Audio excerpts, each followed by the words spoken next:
We're at GDC and at the ID at Xbox Showcase, and we've stumbled upon a game that really impressed me and something very different, Beyond Eyes. Can you tell us a little bit what the concept for the game is? Of course, it's a game where you play as a blind girl.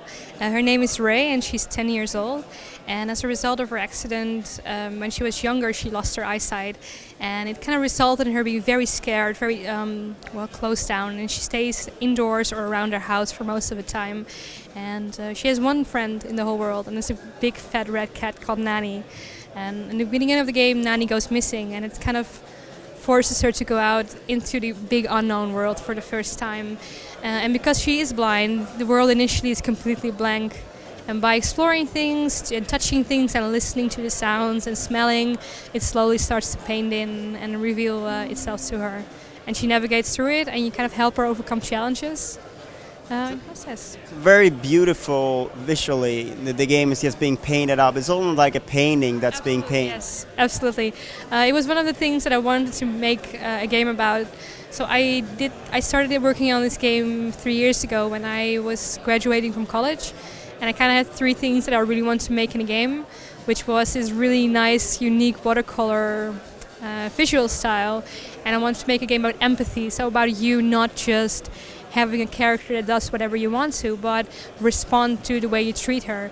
So what you see in the demo that I'm showing you, some things make her scared. So if you force her into dangerous situations, she feels really uncomfortable.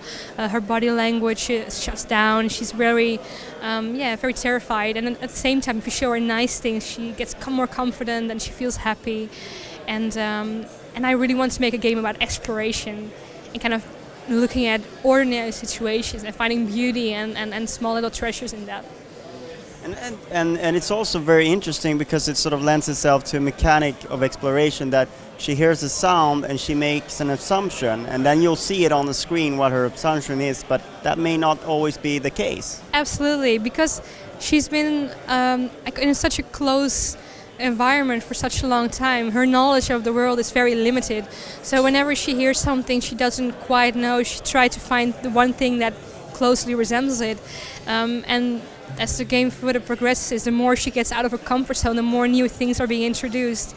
And things are not always what they seem at first sight.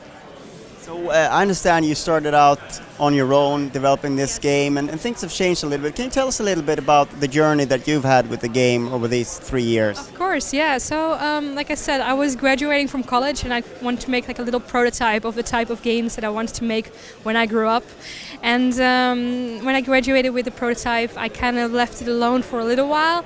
But I always really wanted to finish the game. So I started working on it full-time for the past 2.5 years, just by myself, figuring out all this different visual language, the gameplay and everything.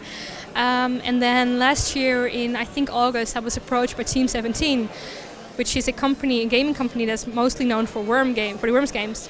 And they started a publishing program. And they talked about trying to get independent developers with experience and share their knowledge and kind of help them publish these games on other platforms as well, because they have all this inside information. So that was a great opportunity. So I signed with them with the idea that I would make the PC version of the game and they would port it to consoles.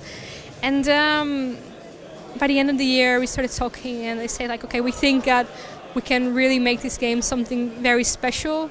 But we also think that we can add something to it to like raise the production value, to kind of give the game all the resources it needs to become, well, what you envision it to be. So this January, I moved to the UK. I'm originally from the Netherlands, but the Team 17 is based in the UK. So I moved there and we assembled a team, about 12 people. And we've been working on it to finalize the game for this year's release ever since. Right, and that was going to be my next question, what the road ahead is and what's left to do and when you hope to have it finished. Yeah, so we're currently in full production. We use this level that you showcase here as the vertical slice of what we want the game to be like. We're in full production right now, and we plan to release this game this year. Thank you so much for your time. Yeah, thank you for coming and allowing me to talk about it.